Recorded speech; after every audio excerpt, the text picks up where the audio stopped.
What's up, everybody? Welcome to the Gooner channel, a channel 100% dedicated to the Arsenal, who, as we all know, are by far the greatest team the world has ever seen. Saturday, a good result, a great start to the season. We made it look a bit more difficult than we needed to, but without question, the big news from that match, Jurrien Timber's injury. Arguably the least fated of the three big transfers of the summer, four now, if you include David Raya from Brentford, which is an incredibly good bit of business. But he was the one that we kind of thought would be coming in as cover, maybe not even get a start. Well, he played every game in the pre-season, and with the exception of the game against Manchester United, actually played on the left as cover for Zinchenko. And the first thing that comes out of this is that, look, if Zinchenko, followed by Timber, followed by Tomiyasu, followed by Kivior are all playing on the left, is Tierney really going to get a look in? And for the first matchday squad, the answer was a definitive no. One of the most exciting things about Timber was the fact that he can play so well across left back, right back, inverted, and as a centre back, was the number of tactical options we had increases. That's the difference between a player like Timber and Tierney, because whilst you know what you're going to get from Tierney as a fullback, you don't expect very much from him anywhere else, and certainly not on the right-hand side of the pitch. The number of potential places he can cover meant that our squad was starting to look really, well, in really good shape. As I said just a moment ago, the addition of David Raya means that we've upped the stakes in the goalkeeper department as well. And now you could arguably play one goalkeeper in the Champions League, one goalkeeper in the Premier League, which you certainly didn't feel as comfortable doing with Matt Turner. And I wish Matt Turner all the very best at Nottingham Forest. Nice that he did manage to get his first game in the Premier League at the Emirates, and it was nice to see him get a good reception. We have an improved squad. We may have lost Granit Xhaka, but we lost a player who'd already turned 30 and who had done really well in a new position for him, or at least in a slightly advanced position for him. And I think everyone would agree that if you just took Declan Rice for Granit Xhaka, it's a like-for-like replacement. We've, of course, added Kai Havertz, and he has the same versatility as Timber in the midfield and up front. Looking really good. Now, when Timber went down injured in the first half, of course, it's a heart and mouth. Just the nature of the injury, you know, when they go holding the knee. Got up, walked off. I was a little surprised. I think a lot of us were a little bit surprised to see him coming out in the second half. And, well, I felt like good news that he was, but it didn't take very long for that news to become very bad indeed. And where does this leave us now? Now, none of us really know the extent of this injury, but reading between the lines, which we have to do with Arteta's squad, when Saliba's injury last season was announced, Arteta did everything he could to play it down. It gave the impression that he might be out for a couple of weeks, when the fear was he wouldn't play again that season, and he didn't. We are not at the point yet where Arsenal have released a statement saying how many months they expect Timber to be out. But all the speculation, some of it coming out of Holland and sources apparently close to the player, are saying this is an ACL injury. And however well modern science has developed to treat those and prevent them from being what they once were, career-threatening injury, it's still an operation, a process, and a long period of rehabilitation. The likelihood, it seems, if that is the injury, and it may not be, it could be a meniscus, it could be something else, but in all of these cases, I think we're looking at best case scenario 3 months, worst case 9 months to a year.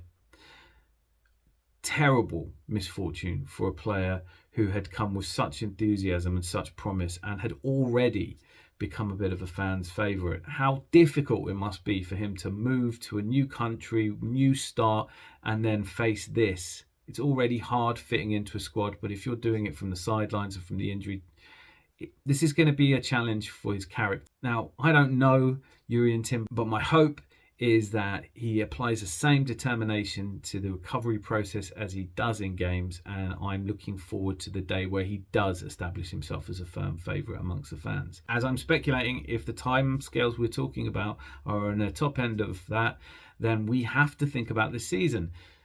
Jurrien Timber was a really important transfer, not just because what he showed us when he got here, but because of the positions he covered. Last season, We had a very settled first 11. Towards the end, we lost Saliba and our first choice cover at Tomiyasu, and it really exposed a weakness. We couldn't bring Ben White into centre-back position to cover for Saliba because Tomiyasu couldn't come in the right-hand side. Now, this season, some things are a little different. There is encouraging news around Raul Walters and the number of minutes he might get. He's an 18-year-old from the academy, and he's a right-back, but he's not going to be ready for the big matches. We are going to need somebody in case anything happens to Ben White, because at the moment, if we lost Ben White and you move Tomiyasu out, it exposes weaknesses once more on the right-hand side and once more at centre-back. There is still time in the transfer market. So, if we find out within that transfer market that Jurrien Timber is going to be a long-term injury, isn't it absolutely essential that we go out and sign someone? And who would that be? Now, since January, there has been extensive rumour, talk, discussion, to the point where you think there must be something to it, even Fresneda. He's a right-back, much more conventional right-back though, someone more in the Tierney mould. And how would that fit into Arteta's planning?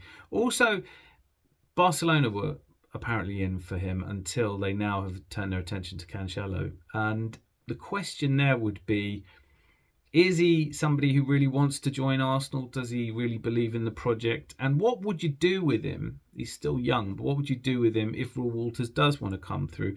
And when you get Timber back, would he still play? He's available. I think his buyout clause is around 20 million. So this is not a huge concern in terms of signing him, because you figure if you sign him and then you do want to move him on, you're probably going to get more than your money back on a player if he turns out to be as good as everyone says he is. Personally, I think a more intelligent option, if possible, is to sign Aymeric Laporte. He can play in exactly the same sort of positions that Timber has been playing. He can fit in on that left and invert, and he does give us options across the back, of course, a really strong centre-back. He would also be available, it seems, for around 20 million, and it's clear that he doesn't figure in Pep Guardiola's long-term thinking. Pep has said in the past he will never try and hold on to a player that wants to leave. It's not clear if Aymeric wants to leave or if Pep wants him to leave. But the question here is, will Guardiola further strengthen Arsenal? If he thinks that selling us Aymeric Laporte isn't going to strengthen us at all, yeah, he's going to sell him to us. If he thinks there's a slight chance that we won't go through the same sort of blip that ruined our title chances last season, he's going to hold on to him, right? Other than Fresneda and Laporte, we haven't really been looking in the market for this position, and that's for fairly obvious reasons. Are we going to get held to ransom by all the clubs that know that we need a new right-back in? Now, we also saw Thomas Partey starting at right-back. Well, nominally starting at right-back against Nottingham Forest, because actually when you look at how the game plays out, he spends his time in midfield. If we're picking Partey to do that, what you'd expect from him is all you can really justifiably expect from him, and it does mean that the way we line up has to change to accommodate him. Personally speaking, if it were me now, and provided that Timber is going to be out for 4 or 5 months at least, I would really love to see us bring in Aymeric Laporte. But I don't think I would be going for even Fresneda. I'd love to hear what you think. Is there somebody really obvious that I've missed out that we should be going for? Let me know in the comments below. And whatever the situation, whether it's a much more minor injury than we'd considered or a worse one than we fear, Jurrien Timber, I wish you a very speedy recovery and thank you for what you've shown us so far. I look forward to seeing your full ability. If you haven't yet, hit subscribe. For a new channel starting out, it means the world. And likes and comments are very appreciated as well. Till I see you again. Be lucky! Lots of love.